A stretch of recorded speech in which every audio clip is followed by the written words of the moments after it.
Elas kord naine, kellel olid tütar ja meremehest poeg. Ühel päeval jäi ema haigeks. Ta kutsus tütre enda juurde ja ütles hingeldades: mul ei ole sulle muud anda kui see rätik ja kamm. Kasuta neid ja mõtle minu peale. Seejärel ta suri. Sellest päevast alates kuivatas tüdruk ennast alati oma ema rätikuga ja kammis juukseid ema kammiga. Iga kord, kui ta seda tegi, pudenes tema nahalt ja juustest pärleid nagu pisaraid. Ta rääkis seda oma vennale ja kuulutas: ma võtan need oma järgmisele reisile kaasa ja müün maha. Ta purjetas kaugele maale ja näitas neid kuningale. Ta rääkis kuningale ka oma õest ja tema suurepärasest rätikust ja kammist. Ma ei taha mitte ainult neid pärleid, hüüatas kuningas, vaid ma tahan ka sinu õde näha. Kui see, mida räägid, vastab tõele, abiellun ma temaga, aga kui see on vale, lasen ma sind hukata. Vend purjetas õnnelikult koju. Tema õde oli nii õnnelik, et ei suutnud hoiduda oma õelale naabrile teatamast: minust saab kuninganna. Kui sa juba nii peeneks saad, vastas tema naaber, ei ole sa kindlasti selle vastu, et mina ja mu tütar samuti kaasa tuleme. Reisil andis naaber tüdrukule mürki ja too vajus minestunult maha.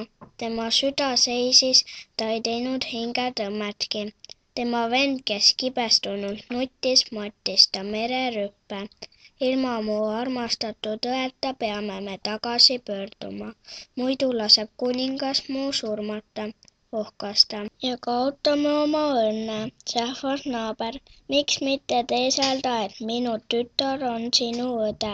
Ta võib võtta rätiku ja kammi ning kuningas ei pruugi kunagi midagi teada saada. Vend nõustus vastumeelselt. Nad jõudsid sadamasse ja läksid kuninga paleesse. Meremees esitles kuningale naabritütart sõnadega: ma olen toonud oma õe teile naiseks. Kõigepealt näita, kuidas ta juustest pärleid kammib, vastas kuningas. Naabritütar võttis kammi välja, kuid pärlite asemel kirjas vaipa kõõma sadu. Tuli vihane kuningas käskis viia venna vangitorni hukkamist ootama. Sellel päeval läks lossikokk mere äärde kala püüdma. Kaldal läbas surnud vaal. Lähemale jõudes kuulis mees häält, mis hüüdis: laske mind välja. Ta lõikas vaalakõhu lõhki ja välja astus imeilus tütarlaps.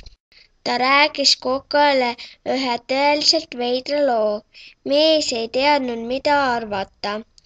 Nii et ta pani tütarlapse lossi ülakorrusele asuvasse tuppa. Seal veetis tüdruk aega tillukesest aknast kurvalt välja vaatamisega. Ühel päeval nägi ta oma venna koera, Silindrat. Kuidas mu vend elab, küsis ta. Ootab surma, vastas koer. Tüdruk puistas kokale südant, mispeale too kuningale kõik ära rääkis. Järgmisel päeval pugesid kokk ja kuningas peitu ja ootasid. Nad kuulsid tüdrukut küsimas: Silindra, kuidas mu vend elab? Seekord vastas koer: ta sureb täna. Siis palus kuningas tüdrukul oma ema võlukammiga juukseid kammida. Kui too seda tegi, langesid pärlid joana põrandale. Kuningas abiellus temaga ja lasi ta venna vabaks. Venna asemel hukati kurikaval naaber ja tema tütar.